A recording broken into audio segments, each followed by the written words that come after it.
Express yourself through art and show the world your heart.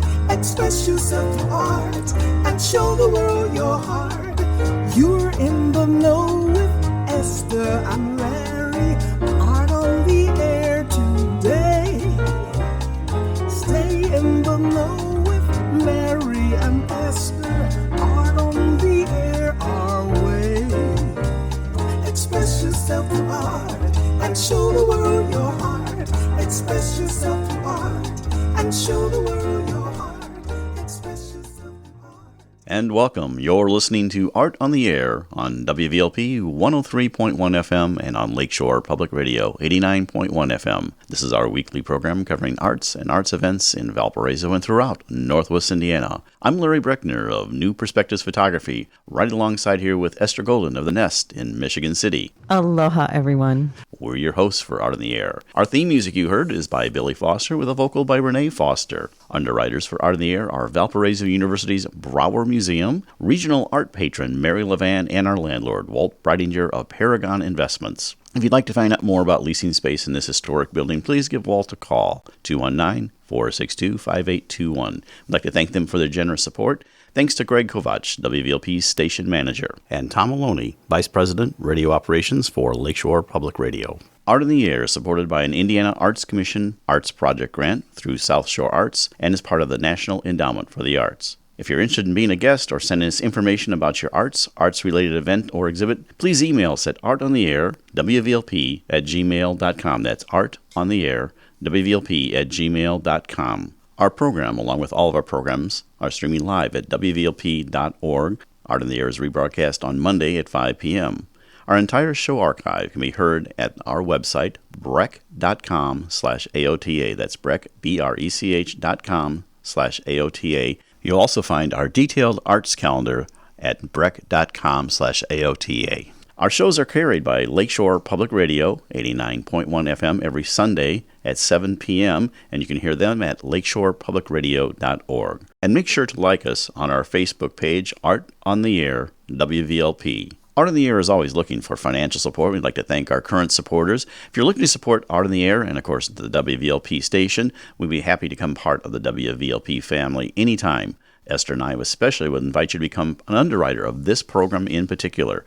We have information on our website at brech.com/AOTA. You can find out support information there, or at wvlp.org/support. We have underwriter levels at various levels. You can support us. We'll mention you during our show and throughout the WVLP broadcast day. You know, we encourage you to become part of a supporter because we are supported by our listeners.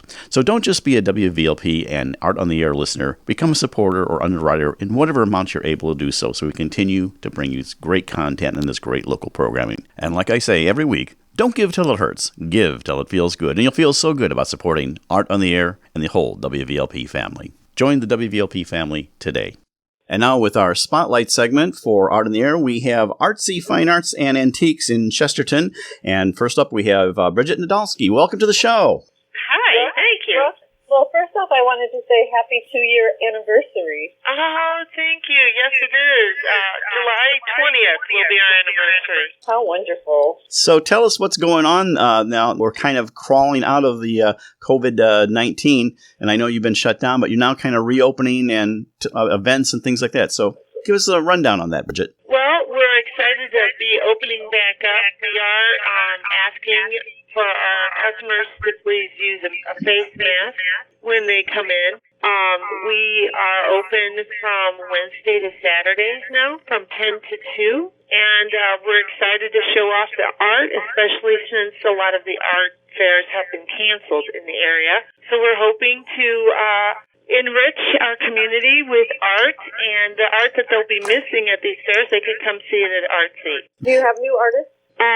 We have a couple new artists. We have one gal named Rebecca Bell, who is new to us, who is making beautiful acrylic pour coasters right now. She's one of the new ones. Bridget, are you doing anything online, like showing your pieces on there? We are. We are on Facebook. You can see us at ArtZ Fine Arts and Antiques. On Facebook, we post all our events.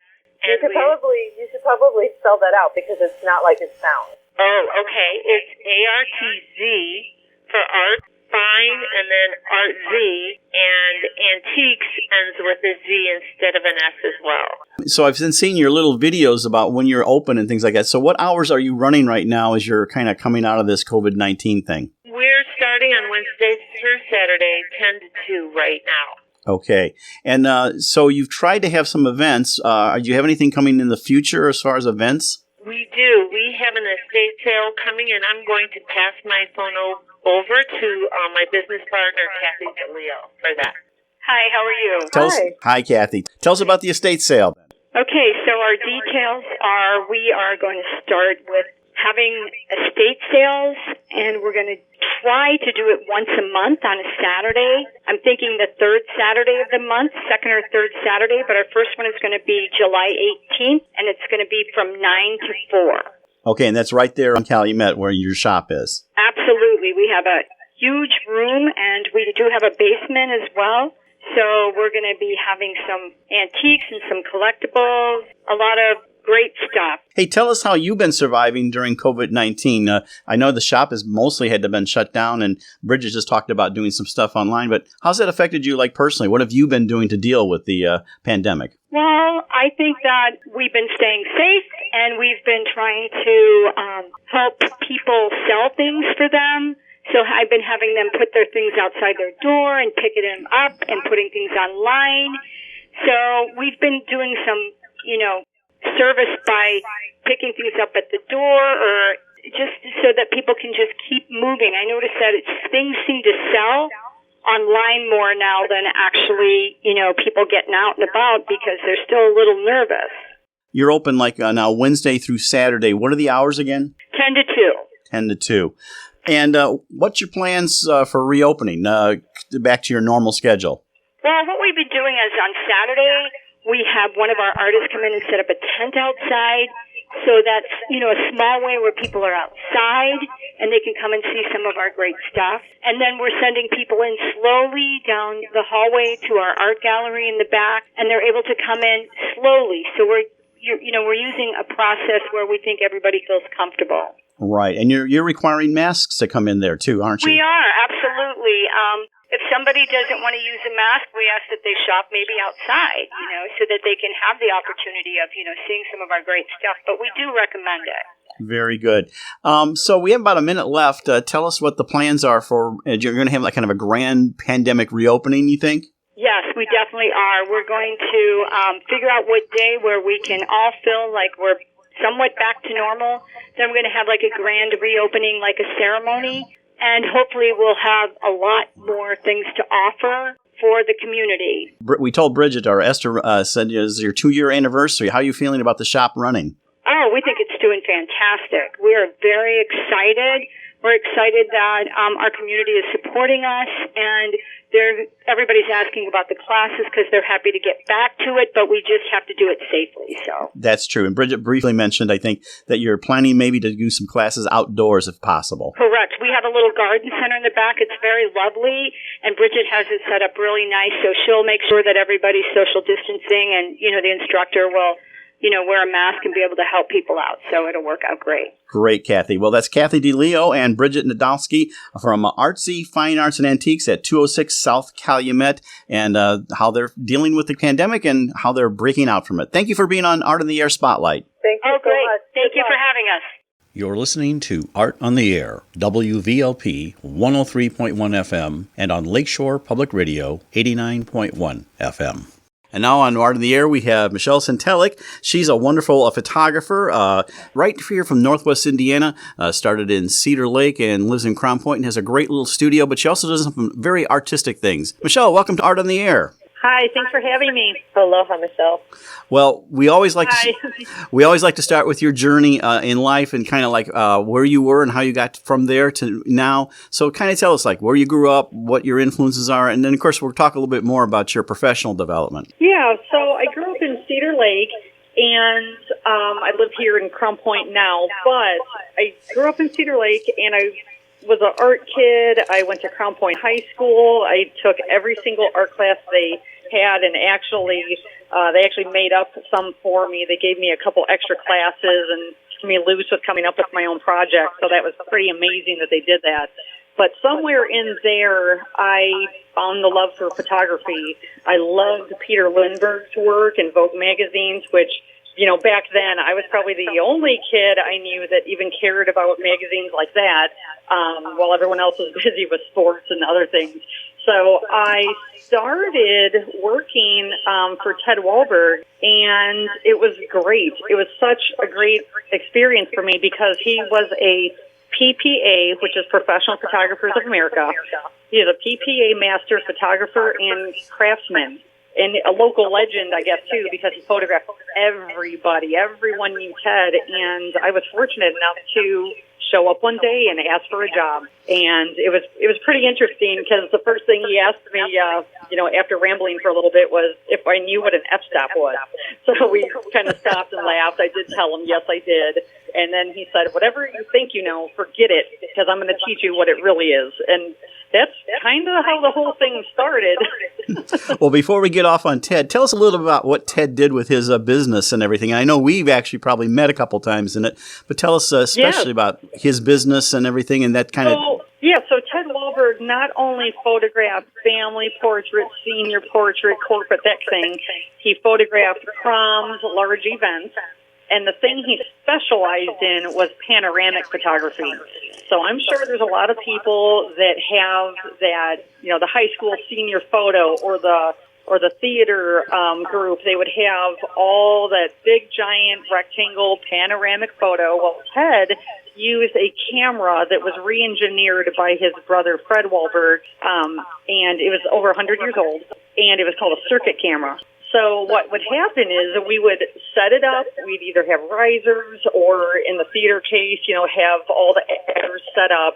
And he would start the camera, and it would move from one side all the way to the other side.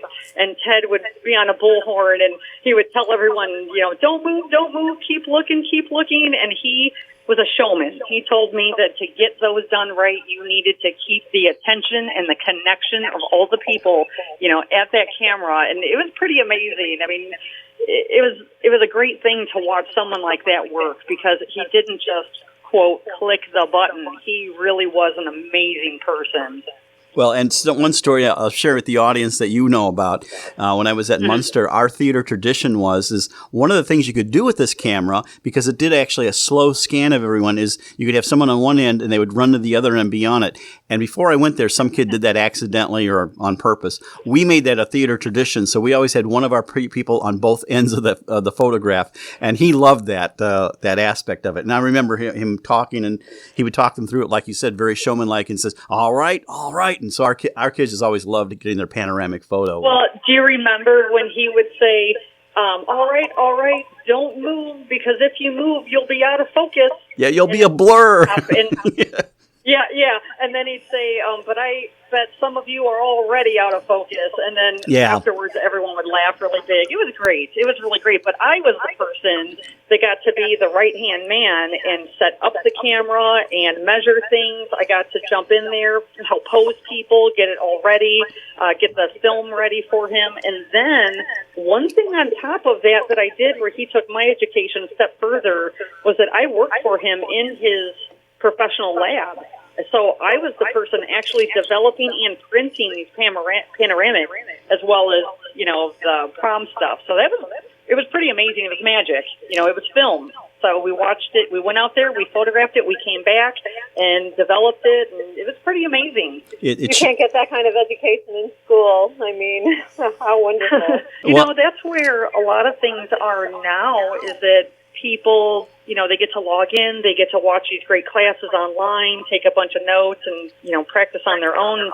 And what I hear from a lot of my friends in the industry is that I'm almost a rare thing now because I grew up in the industry. I've been doing this 27 years now. That's how long I've been involved in photography full-time as a professional. So everything that I can do to pass that knowledge on, that's completely what I'm focused on. Before we get off the panoramic, the way they do it now is certainly different and cheaper. As you can do that with a series of, and I know this happened after Ted passed away, and the people that took over his business. You can now use like a digital camera, and you make a series of photos, and then you can digitally stitch them together. I know I've done panoramics and other things like that, and so. And of course, it's a lot cheaper because you can go back and do that like a couple times, and it's just a digital file. And I imagine the amount of film you used for that, because that was like a large format camera that then rolled that film. The exact size of the panoramic, so it could be, let's say, 10 inches by 20 inches. That was the exact size of the film. Right. The film itself was very large, and it got all of the detail, and it actually had taken from the time digital started all the way till now, all these years later, for it to catch up to the clarity of large format film. Right, and you and I share a camera that we both love, the Canon 5D SR, Yes. so which is a 50 megapixels. So Yes, that's the only one I use in my studio, and definitely what I use with my portrait clients and for all of my dancers, my art projects. Well, let's talk a little bit about maybe the craftsmanship you've learned from him before we move on to your work. So just some of the details of what Ted taught you, which may be interesting to budding photographers. Well, the details that he taught me, I mean, back in the day when it was film, something that Ted taught me was that everything should be done intentionally. You should plan out what it was you wanted to photograph. You needed, obviously, to test some things, but make sure you know your lighting. Make sure you know your posing. I remember as a kid sitting there thinking that, I would be good when I owned a Hasselblad, which is a very expensive medium format camera. And Ted, being Ted, made me make the shoebox camera. So that project, people can look it up on YouTube how to do it.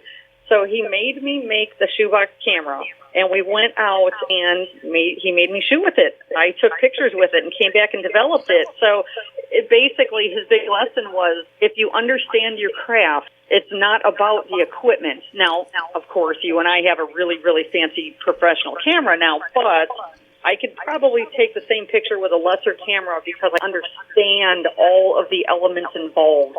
He told me that nothing happens overnight. If you are going to dedicate yourself to the craft, if you're going to work very hard, that there is no giving up. If you can do that, then you can become a master. And he was right. That's true. And one thing we talked about in our pre-interview is there are people I call equipment photographers who are mostly about the equipment. Oh, look, I've got this camera and this lens and everything, and they don't know about the art and craft of photography and everything like that. So let's explore. There's so much more involved. I mean, you're literally painting with light, and if you can understand light, the very fundamental of photography, if you can look at your subject and see how it's touching them and exactly how to pose someone. I mean, these are the elements of it. There's a lot more than just the particular camera, and there's a lot more than just, people. A lot of people come in, and I'll take some pictures, and they always laugh and say, wow, that was really quick. You just clicked the button. And I smile and thank them and show them their picture, and they're very excited. But what they don't realize is that it only took me a few minutes because it took me 27 years of experience to know how to just click the button. Right. Setting the lights up if you're using flash or hot lights or, I know the pre-work is always, and again, we talked about how I used to see my PR pictures on chroma key, and that's a whole art in and of itself. But the trick was you set up the lights, and then we would do the costumes. And the other thing I did, I think I remember I shared with you, is that a lot of times the girls would forget to put makeup on, or the guys weren't shaved, and I would have to take them to Photoshop and make them up and shave them in Photoshop. So, and that's the thing too. It's like there's a lot of, I love the technology. I do love digital because, like we were saying, the camera I use now is the equivalent of using medium format film. So that's, pretty amazing in itself. But with all of that, you really do need to make sure you have a really good team. So like at my studio, I have professional hair. I have professional makeup artists. We talk about wardrobe. It's like if all of those elements can be done prior, you're fixing a lot less in Photoshop. You're relying less on that. I think all photographers, good photographers, will agree that the most you can do in the camera prior to it.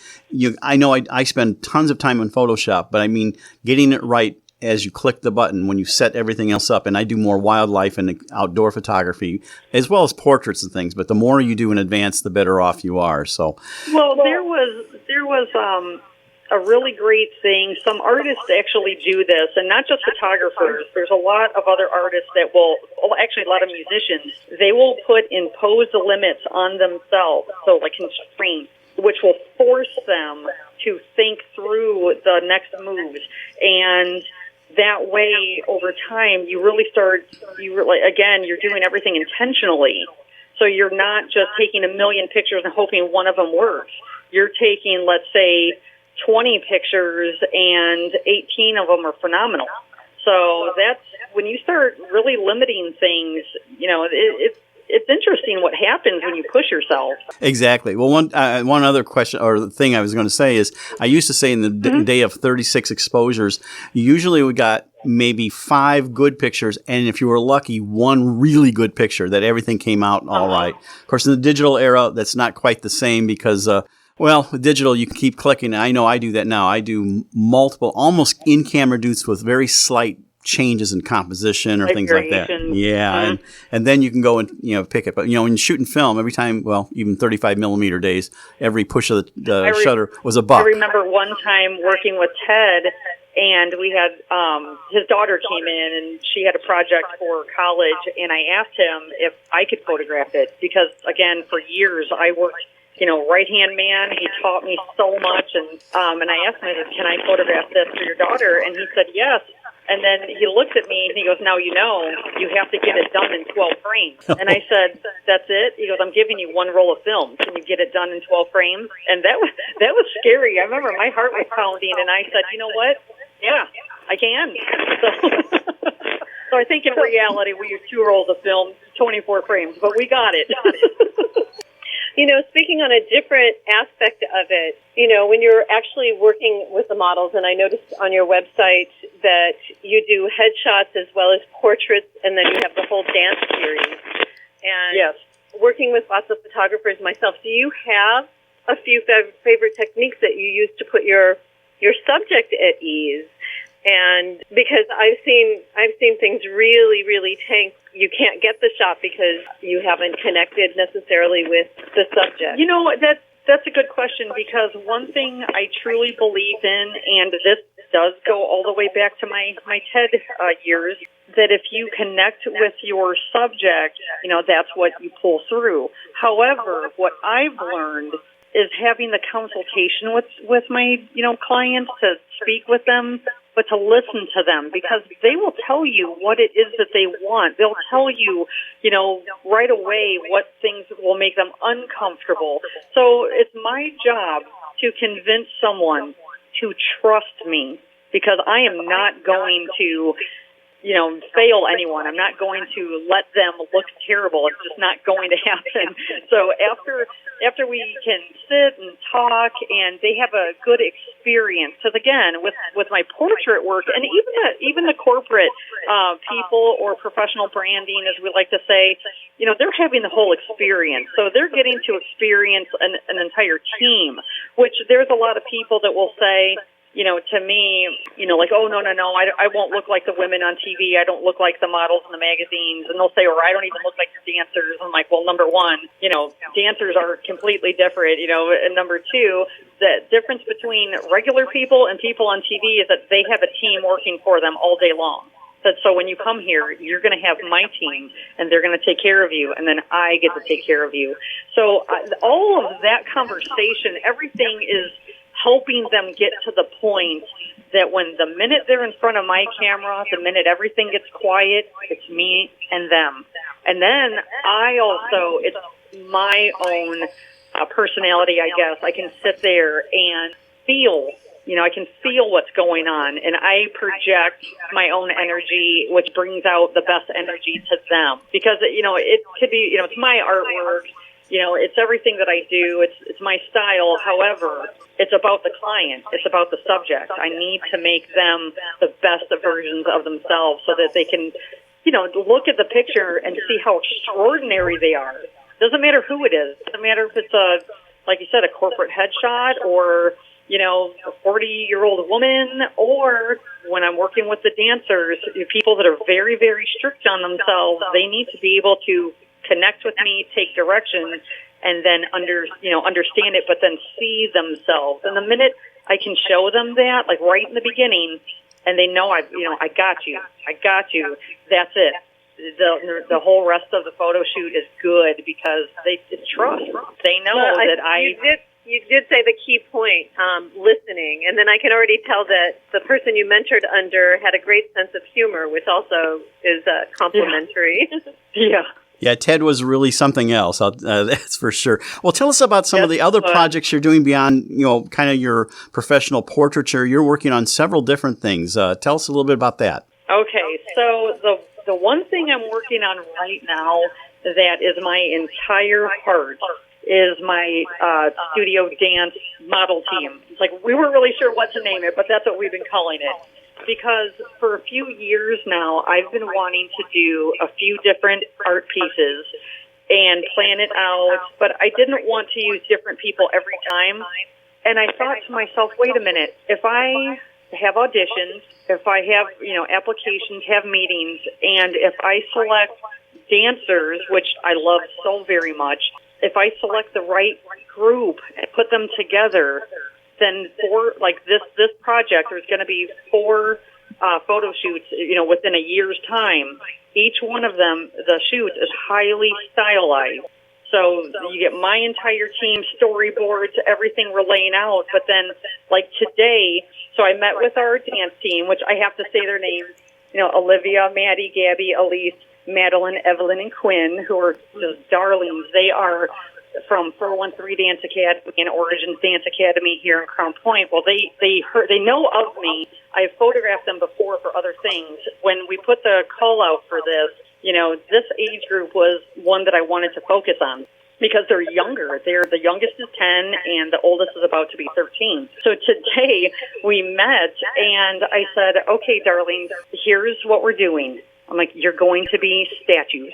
And they all looked at each other, and I told them that not only these amazing poses that Annie Vassar, 413, she's my technical director on this, we came up with these poses, one for each dancer, and it's going to be amazing. And I told them that the whole thought is that because dancers are people that show emotion through movement, I said, imagine if you had to stay still and you couldn't move and you were a statue.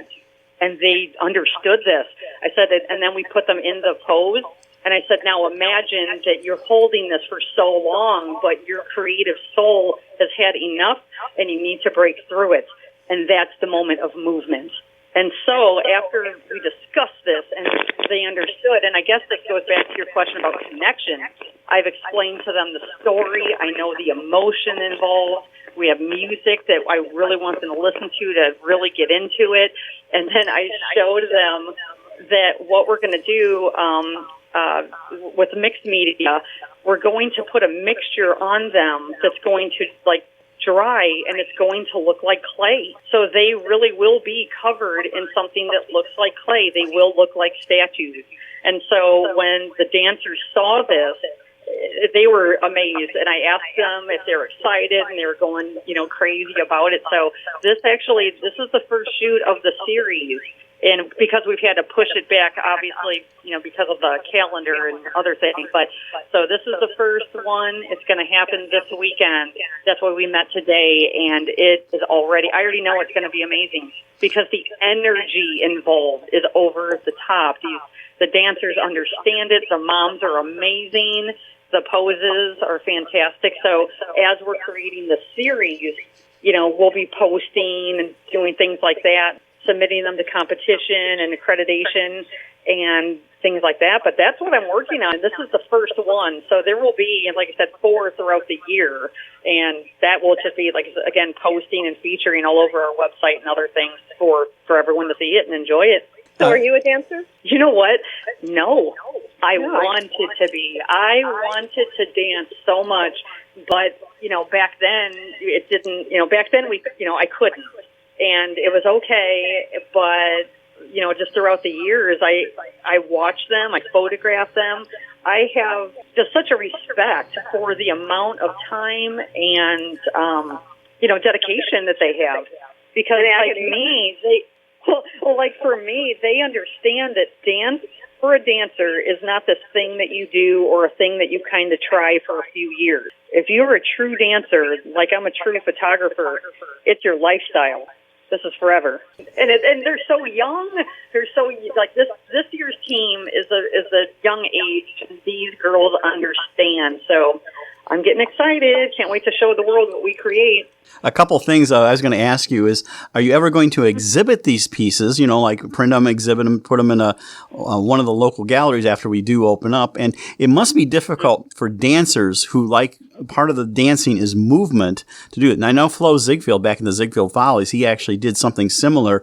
He did women actually very scantily clothed as statuary on stage in a live show, and they did not move, and that was kind of the thing. So, but do you ever think about exhibiting? You know what? I would absolutely love to put them on, a show and exhibit them, and there's a few places that I was thinking about. So we'll get to that point, but that is something that I would love because, again, I believe in the power of print. That is one thing about my studio is that I don't just hand people over files and send them on their way because I don't believe that's truly taking care of somebody.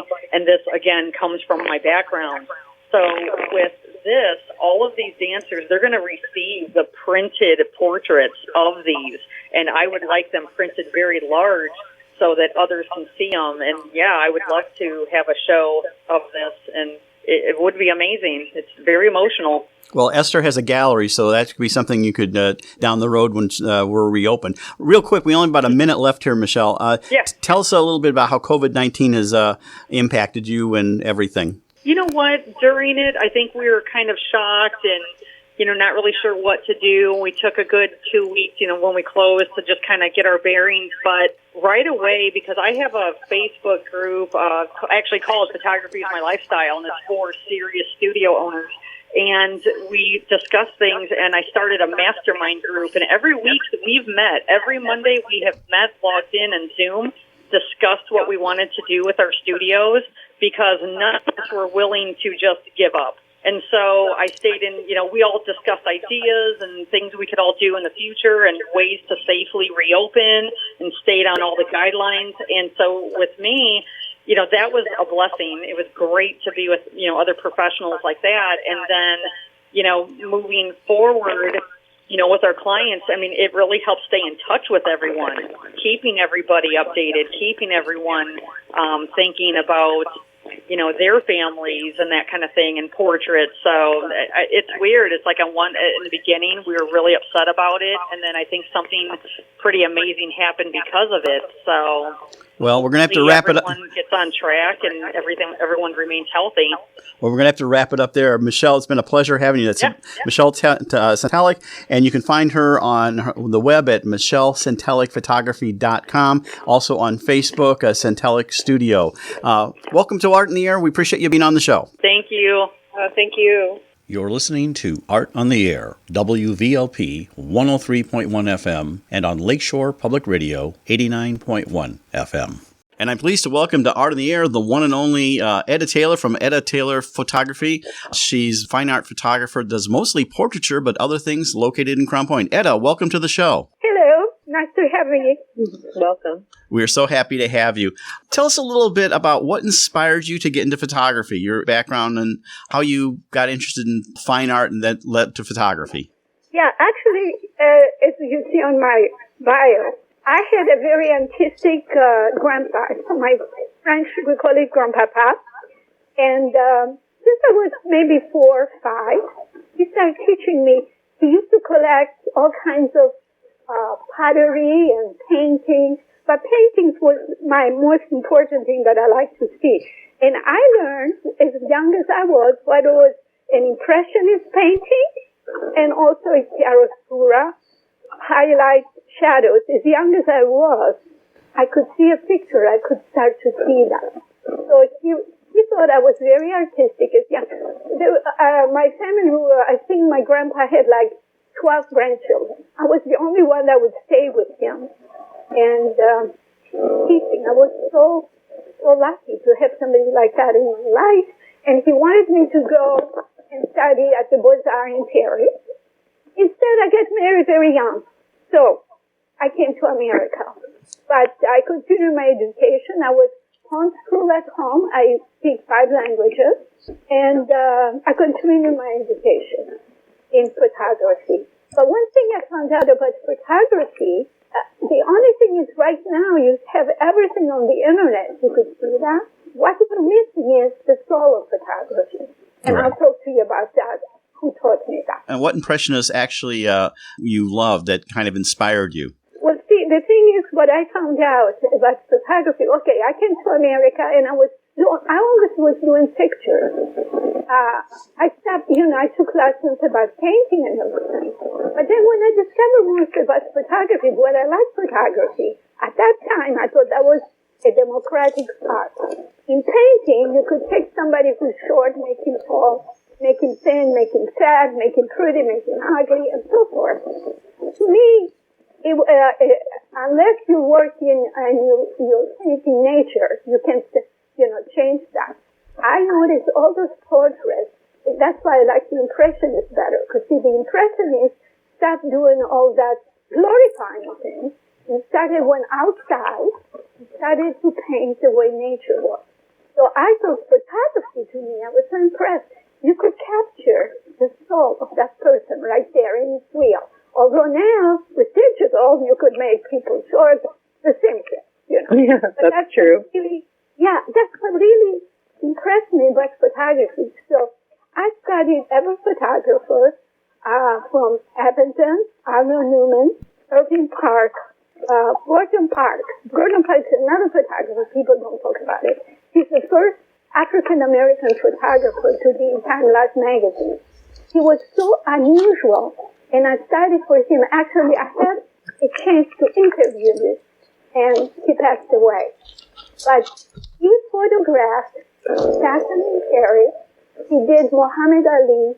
He did all kinds of things. Plus, he also was, he made the music for chefs. He used to play music, piano, everything. People like that really get it. You see, so people think the camera makes you a photographer. It's not. It's you. Anyway. Very good. Now, you also worked as a receptionist for one of the local photographers here. Can you tell us a little bit about that? About what? You worked as a receptionist for one of our local great photographers. So when I came to America, I wanted to be home with my children, and I didn't want to go out of my house. So in the meantime, we had a neighbor. His name was John Jolas. I don't know how many people know about him, but at that time, he was the biggest studio in Northwest Indiana. And he said, why don't you come and be my receptionist? I went. I said, sure, when my children are going to kindergarten, I could walk to the studio. I looked what he was doing. He was a wonderful man, a wonderful photographer. And he said one day, he says, Edda, why don't you, when I go to lunch, do passports? I said, sure, I love to. So I started doing passports. But when I was doing passports, I started styling people, fixing their hair, their clothing. I moved the light. And people wanted to order the passport. Actually, one day, one lady told me, if you do all of this for a passport, what if I come for a portrait? What do you do? I said, we do shampoo the hair and all that. And she started to laugh. And so Mr. Jolas, I will call him Mr. G, he says, Edda, why don't you go to school to get a regular education on photography? Because see, photography is two things. It is a craft and an art. Right. So it's not. It's even worse than even for painting. You have to learn all of that.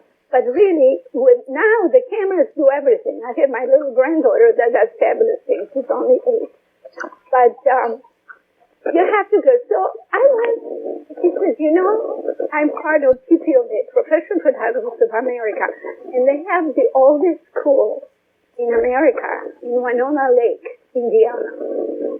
Why don't you go there? So I went my first course. My mother-in-law was taking care of my kids. It was 1 week at a time. Unfortunately, that school is no longer there.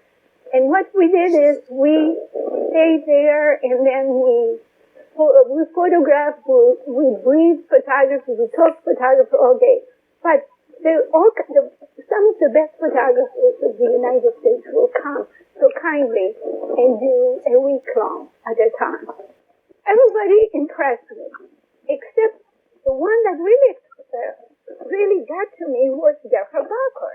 Deborah Barker was almost 80 years old, and I told her at that time, I thought, oh no, we're going to have another old photographer that all those poses. I didn't like the posing, and all that. Actually, he started to talk, and it was nothing about f-stops or anything like that. He talked what really got to my heart. First of all, he said, do you know what photography means? Where does it come from? Nobody knew. He said it comes from Greek. Photo means light, and graphy means to write or paint with light. I thought that's what I wanted to do. That's what I was looking with my camera. I wanted to do painting, but I wanted to do painting with light. And she started expressing to us, showing us what really photography is. And then one of our teachers there was from Oklahoma. He was doing also a seminar in Oklahoma. And he would choose so many students to go there and study with him. I was lucky. I could go there.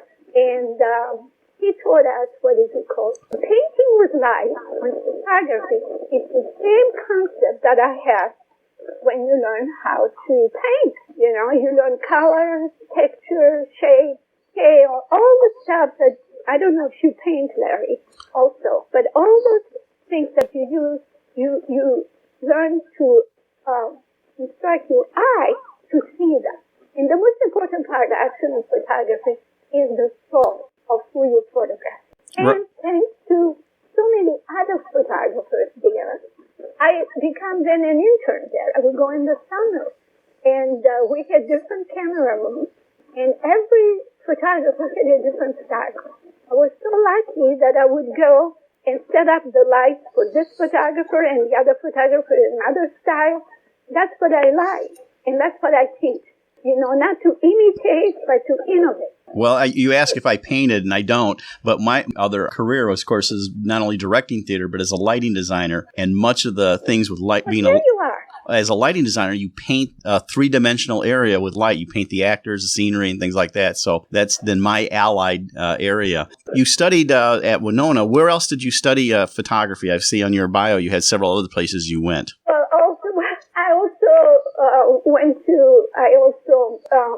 We lived in Chicago. My children were long in Chicago. I also went to beauty school because I wanted to, anything that makes beauty, I was interested. I was interested in makeup. I went to Paris and of the Forum du Maquillage. And I also became a makeup artist. With all the stuff that I did, my photography is different than other people. That's what I try to explain. Now in photography, now you bring a makeup artist, you bring a stylist and all that. And then another lady that I read her book, and I went to Atlanta, and she had a book about the psychology of color. That was, you probably, any artist will understand how we are, what color makes you mind, when you make a photo, how to put the background that goes with that person's face, so forth. So that is, I just love color. Now, let me ask you about the transition from film to digital and how that's influenced, if it has, your style at all. Very much so.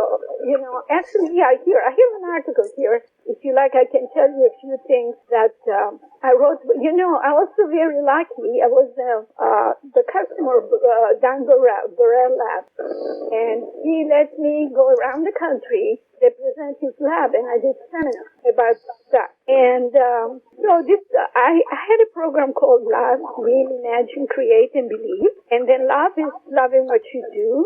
Dream is follow your dream. Imagine is use your own imagination and create something that comes from your soul. And then Believe is to believe that you can create and do what you love. But then I wrote that down. What made me be a professional photographer? And I realized to be a professional photographer, you have to possess those two traits, which are for any art, passion and compassion. So once you have that, then you have that to do that. So then I wrote this. 2 years ago, I bought my first digital camera. I was not happy. I resented this technology because I love my old camera so much. Then I decided to practice what I wrote. Suddenly a whole new world opened for me. Digital actually offers endless possibility, including new lenses, new blah, blah, blah, and different things.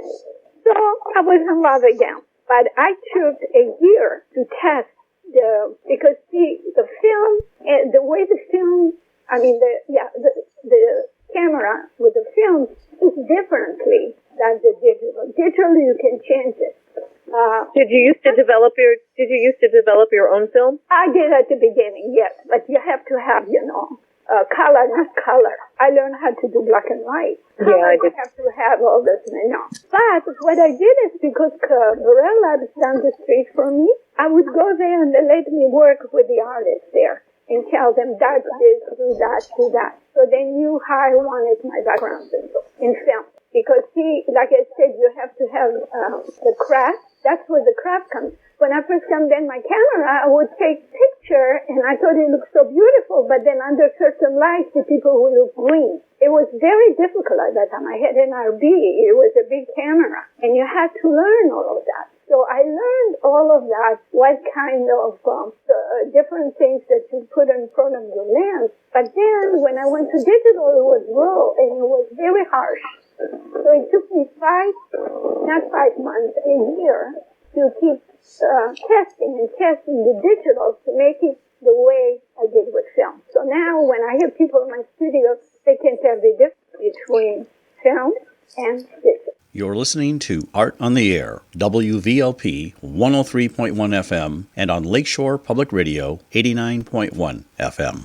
Do you do your own post-processing, and what do you use for that? Do you use Photoshop, Lightroom? Yeah, we have Photoshop.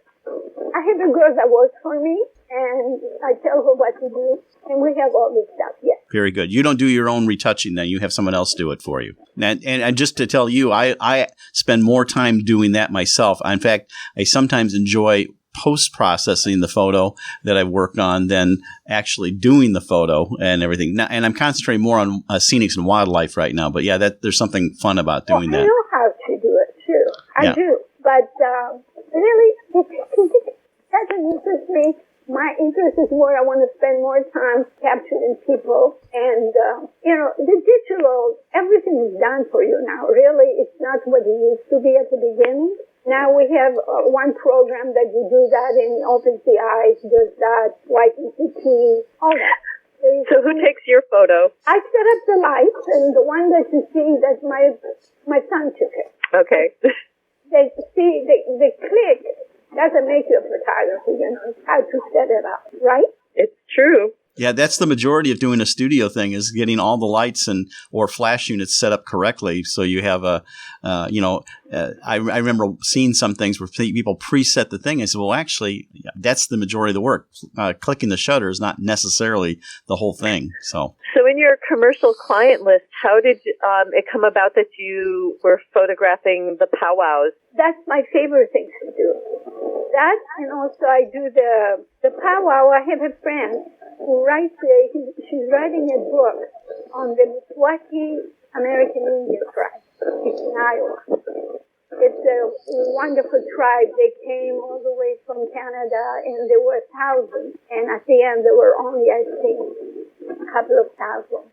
Now they're in Iowa, and the chief, who is quite old, she's writing his history. And so she said, Edda, why don't you come with me, and then you take the photos, and it's going to be a book. And I photographed hundreds of American Indians, and it just touches my heart to see them. How proud they're beautiful. They're beautiful photos. People, well, it's going to be a book. I have just beautiful, the children.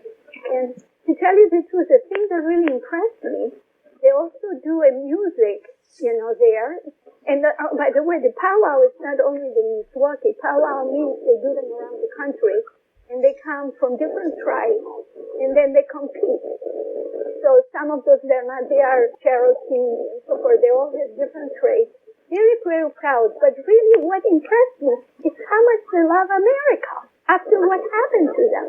They love America, and then they do the music for the dead, and then that's for all the soldiers for the wars that didn't come back. That includes, that so many of them went to Vietnam, and they are in there, and they march. It's beautiful. I just was so impressed of the attitude. The thing that I like to do is, I've been doing that for 20 years. I'm working with Leon's triathlon, and he started out, doing triathlon in Indiana. Now, most of it is for all the people from, for all the veterans, and it's all the new veterans. Yeah, I really love those triathlon photos. They were really great. And that's also when I'm doing a book, those people to see that would break your heart. And they come in, and did you know there's one lady, she's a German, and she was pregnant and did the triathlon with one leg. Can you imagine? She swam with one leg. She ran with one leg. Everything with one leg. And then there's people that have no legs, and then they do the bicycle, with their hands. And then if they have legs and so forth, and what I like is to see people that are not bitter.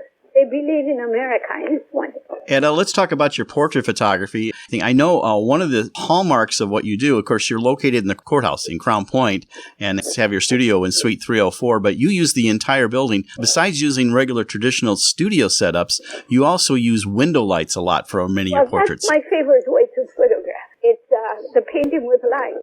And I have to tell you, 2 years ago, somebody told me there is a contest of Hoosier women artists.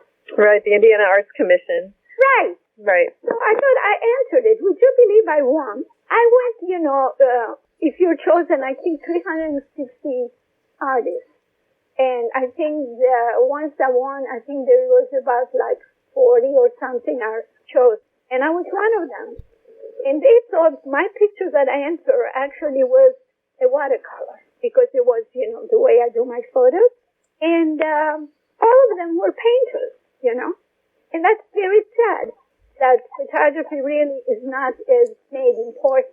I guess there seems though this year there were quite a few photographers that... Oh, did you go? I did, yes. Were you there this year? No. No. You were back in the year before, right? 2018? Yes. Was it what was the image? It's an image of a little girl that I photographed. There is a building in Crown Point. It's called the Old Nurses Home. I'm on the board there. Uh-huh. We're trying to renovate it to make it into an art center. Actually, it's going to be not only dance, it's given to us, to Indiana Ballet Theater. Right, with Gloria. With Gloria, yes. I think you had Gloria, and that's what I took that picture. It was I think she was 8 years old with the violin. And it's a beautiful photo. And it hangs there for a year. But what's really funny, all the artists would come and they said, "Oh, what did you use? This is a watercolor, So, Edda, if people want to get in touch with you, they can go to EddaTaylor.com. Is that correct? And they can see your things on the website. And you're also on Facebook at Edda Taylor Photography, which is ends with an IE instead of the traditional spelling. Is that correct? I said your website is EddaTaylor.com, and they can also find you on Facebook at Edda Taylor Photography, correct? Yes. Uh-huh. And if you're mostly doing portraits and besides the things but what do you like to do for fun in terms of photography? Actually, right now I'm doing a lot of commercial work now. Okay. I have associate now, Royce Photography, and we're photographing hospitals, dental, law firms. We go on location for websites. So we're working on the commercial side. I've seen some of that work also. So tell us in just a few minutes here that we have left that what you think, what are you looking for to do? And one thing I wanted to ask is about the COVID-19 thing, how that's impacted you and what you're looking forward to doing after that's over with. Well, I'm going to continue what I'm doing because right now I cannot photograph people with masks, right? But it's funny, though. I have people still calling me and telling me when they can come. Again, I have a lady that's going to have a baby, and she wants to be photographed before the baby's born. And she wants to know when I'm, So thank got everything's okay. People still, I think we should go back doing what we do, what we all love, what's doing. What do you think? Oh, I agree. I think, and we're starting to do that. I found our Chesterton photographer, Trent Albert, which you might know. He's doing front porch photography right now as a donation to things. So he's going on having people do their portraits from the front porch, so it's at a distance. So yes. Isn't that wonderful? It is. Well, a couple things real quick, and I know you say, photography is a craft, but it's also an art. And there are kind of two types of photographers in my book. There's an artistic photographer who masters the craftsmanship, and this is what they call sometimes equipment photographers. Oh, look, I got this lens. This is da-da-da. It's all about equipment, but not really not about taking that. I don't know if you've seen that in your travels. Even Leonardo da Vinci said, you don't paint features, you paint what's in your mind. That's the same thing in photography. It's how you see people, Exactly. Just wrapping up here, Edda, do you any places that you are still doing classes or seminars at? Well, right now, not at this time. Also, that's a long story, too. I started a school in the Bahamas with a professor of photography in the Bahamas.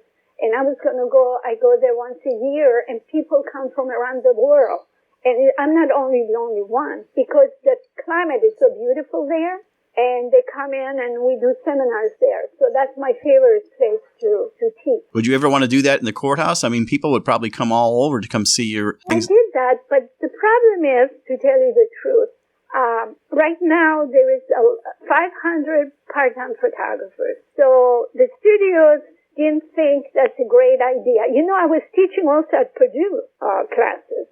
They would come to my studio, and with William Eaton, another photographer, and I would teach that. The thing is, everybody wants to do it very fast, and I think everybody, if you want to get into photography, you should have a little more education in what photography is about.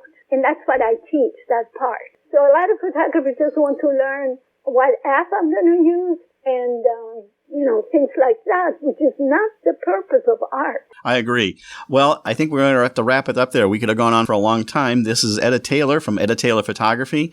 You can get in touch with her at edataylor.com. She's located in Crown Point in the courthouse on Suite 304.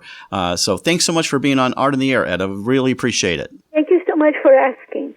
And we'd like to thank our guests today for being on Art in the Air, which is heard every Friday at 11 a.m., rebroadcast Monday at 5 p.m., and Sunday at 7 p.m. on Lakeshore Public Radio 89.1 FM. Your hosts are Larry Breckner and Esther Golden. Thanks again to Greg Kovach, WVLP's station manager, and Tom Maloney, Vice President, Radio Operations for Lakeshore Public Radio. Underwriters for Art in the Air are Valparaiso University's Brower Museum and Walt Breininger of Paragon Investments. Also, Mary Levan is our art patron supporter. Art in the Air is supported by the Indiana Arts Commission Arts Project Grant and the National Endowment for the Arts. If you're interested in being a guest or send us information about your arts-related event, exhibit, please email us at artontheair.wvlp@gmail.com. That's artontheair.wvlp@gmail.com. See you right here next week, 103.1 FM and 89.1 FM, Art on the Air. Aloha, everyone. Have a splendid week. Express yourself through art and show the world your heart. Express yourself through art and show the world your heart. You're in the know with Esther and Larry. Art on the Air today. Stay in the know with Larry and Esther. Art on the Air our way. Express yourself through art and show the world your heart. Express yourself through art and show the world